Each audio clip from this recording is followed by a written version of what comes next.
I was sitting around thinking, you know, we get a lot of calls. People say, hey, my louver's broken. How do I fix that? Well, we're able to help people out locally and help them get the louvers they need. We can send somebody out to fix it.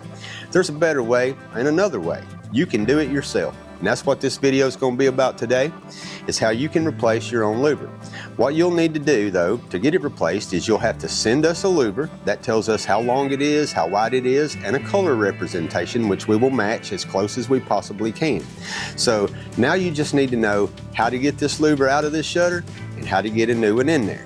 So let's break a shutter.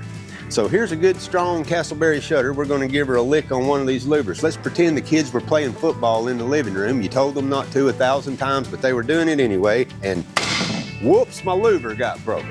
Here we have a broken louver in the shutter. If it looks like this in your house, we can help you fix it. So the first thing you got to do is get this louver out of the shutter. The louver's held into a panel by a nylon tendon on both sides. One of them is already broken. You've also got a staple on the tilt bar. This should be the only tool you need is a pair of needle nose pliers. You're going to pull the staple out of that louver. See, that wasn't very hard. Then we're going to take the louver, and she slides right out. This is what you'll send to me. This is going to give me a representation of how long, how wide, and a color representation.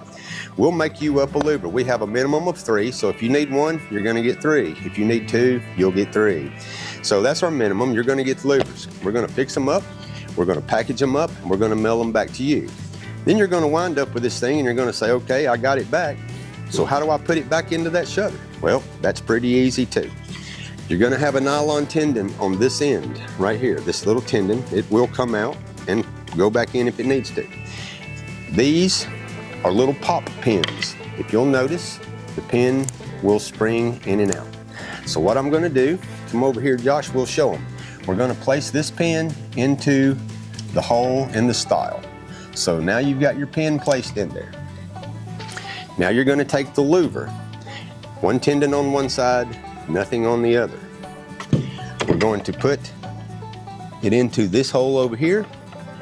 We're going to get it down here where it fits into the shutter. Then we're going to raise it up. Well, take this little staple out of your way. We're going to raise it up, and then you suppress this little pin, slide the louver over the pin, and it'll find that hole there, and it clicks. You'll feel it click in. Now the louver is securely in the panel, just not connected to the tilt bar. So the tilt bar, you just slip it to the side. You'll see the little holes where the staples go. You can use the same staple if you like. You're going to get new staples in your package. You've got to thread this staple through the one in the tilt bar into the holes in the louver. And then once they're in there, you just kind of push that staple, give her a little pressure, push it, and she's going to seat right back in those holes. And now you have repaired your plantation shutter. And there you go. That was simple. So that's how you fix them. All you got to do is get a broken one, and when it's broke, give us a call, send us a louver. We'll get you fixed up, send you back the package, and you should be capable of fixing it yourself. If not, you can call me and I'll walk you through it if I need to. We'll get you done with it somehow. And remember, don't forget to check us out at CastleberryShutters.com, home of the finest plantation shutters your money can buy. Thanks for watching.